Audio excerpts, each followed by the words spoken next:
I know, you don't understand why she's always on your mind. Whether she's an ex, someone you were seeing, or even someone you've never been with, it's like she's taken up permanent residence in your thoughts. You can't seem to shake it, and every time you check her social media, you're hoping for any sign. But don't worry, there's nothing wrong with you. It's the way you're seeing yourself that's off.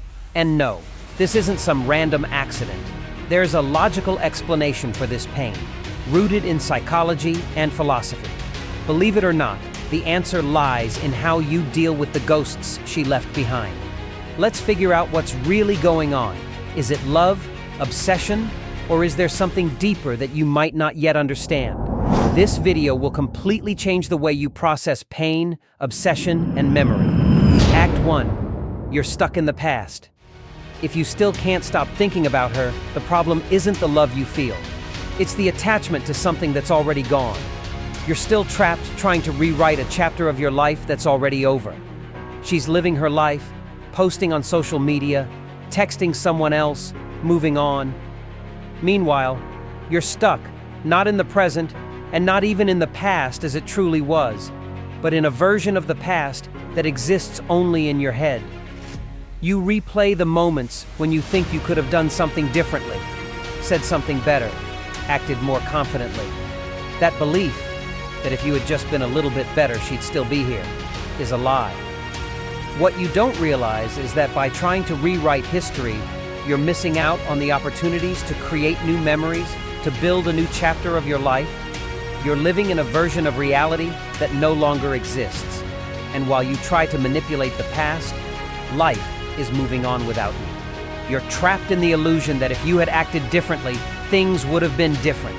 But the truth is, if she truly needed to stay, she would have. This obsession with changes that will never happen is draining your energy and focus. It's time to stop trying to change the past and start creating the future. Act 2. The pain. You believe that the pain you feel is proof of how much you loved her or how much you cared about her. But in reality, pain doesn't mean you loved more or that the love was deeper. The pain means you're stuck. It's become a vicious cycle where your mind convinces you that suffering is part of the healing process. But in truth, pain is keeping you from moving forward and achieving what truly matters. Pain is not a tribute to love. It's a weight you've chosen to carry, and the more you cling to it, the more it prevents you from moving on. You can't build something new while still carrying the stones of the past. And pain won't save you. It won't make you stronger.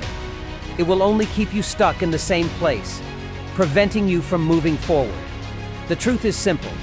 Pain is not synonymous with love. Pain is simply the reflection of an unresolved attachment. And you can choose to let it go. There's no honor in suffering.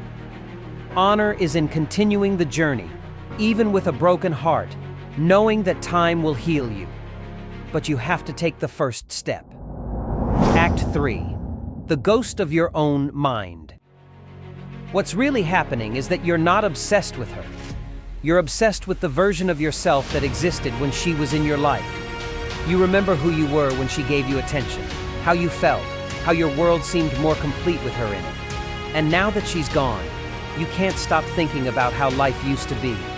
Her memory serves as a distraction and releases dopamine in your brain, preventing you from confronting yourself and becoming the person you need to be. You're trying to reclaim the man you were instead of focusing on becoming the man you need to become. You're not chasing her. You're chasing the version of yourself that she saw and loved, or the version you're rewriting in your mind. And the most important thing, obsession is consuming your time and energy. You spend more time thinking about her than taking action to become the best version of yourself. And it's this behavior that keeps you trapped in an endless cycle. True freedom will only come when you realize that she was never the key to your happiness. What you need is to find that key within yourself. Act 4. It's not about her, it's about you. What her presence in your mind really reflects is not how much you still desire her, but what she represents for you. She's become a mirror, reflecting your own fears, weaknesses, and uncertainties. Instead of confronting your insecurities and growing, you continue to focus on her, keeping the fantasy alive, which only prolongs the suffering. The truth is, your obsession with her isn't about the love you feel for her. It's about the fear you have of confronting your own weaknesses. You're avoiding becoming the person you need to be, and instead, you live in the past, replaying the idea that if she had stayed, everything would have been different. If you truly want to move on, the first step is to look inward. The woman you're trying to get back is no longer in your life, but you can still get back the person you're meant to be. And that only happens when you face the ghosts of the past and focus on your own growth. Act 5. You're still seeking external validation. The real problem is that you've linked your self-worth to her presence. When she was with you, you felt whole, validated. But now that she's gone, you find yourself lost, not knowing who you are without her. The truth is, you don't need her to feel whole. You need to reconnect with who you really are. And that's only possible when you stop seeking validation from outside yourself. You expected her to validate your existence, to reflect your happiness and your worth. But worth comes from within. If you get used to depending on external validation, you'll always be a prisoner of other people's choices. The first step to true emotional freedom is giving yourself permission to be enough, with or without her. Act 6. Closing the chapter is the step to healing. You won't find peace as long as you insist on rewriting an ending that's already been written. To move forward, you need to close this chapter once and for all. Letting go doesn't mean forgetting all the good times. It means accepting that it's over and that you have the power to create a new story for your life. Her silence is the answer you need to take this step. Closing the chapter doesn't mean erasing the memories. It means putting them in the right place, in the past. You learn from them, but you don't let them define your present or your future. By doing this, you make room for something new to grow in your life, something that's not tied to someone who's already taken their path. Act 7. The change is in your hands. The obsession with her won't disappear until you start taking action. Suffering will continue to consume your thoughts unless you take a stand. It's time to stop looking to the past and start building your present and future. Instead of thinking about her, focus on your growth, your projects, your evolution. Fill your time with actions that bring results and make you a stronger, more capable man. When you stop seeking answers from her, you'll begin finding answers within yourself. Understanding why she's still on your mind is the first step to moving past the past.